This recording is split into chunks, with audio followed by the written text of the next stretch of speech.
generated exactly what you're supposed to be doing. All right, now let's bring us down to earth a little bit and help us understand. There's probably 1,000 different things you do as a production coordinator, but can you give us some of the actual nuts and bolts of what a production coordinator does? Sure. One of the things you have to love if you do production coordinating is you do have to like, to a certain degree, paperwork. Okay. Every part of the job, there's, if you have rental buildings, 5% of the job is eventually going to be evictions. If that's really troubling to you, probably don't want to become a landlord. Right. You know, it's great when 95% of your time is the checks are just coming in. Right. It's hard when you have to deal with this one problem.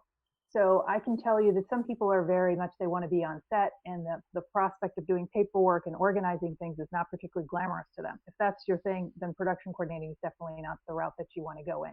The second thing is you have to be a very astute problem solver, and you have to be an independent problem solver.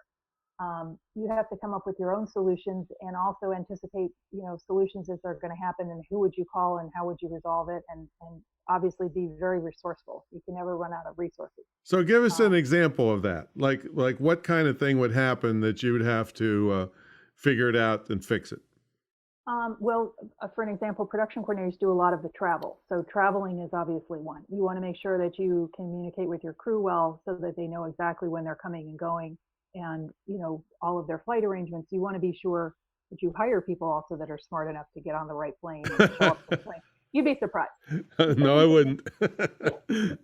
yeah, the second thing is when you're on location, you sometimes have to set up the entire production office, meaning you're renting tables and chairs and office supplies and hooking up computers and doing, basically, you have to be a moderately decent IT person, meaning you have to Wow. be able to fix your own, they're not expecting you to install servers, but obviously you should be able to buy computers and be able to, set up an office for an incoming group of people, whether that's production designers or the production office itself or whoever that may be.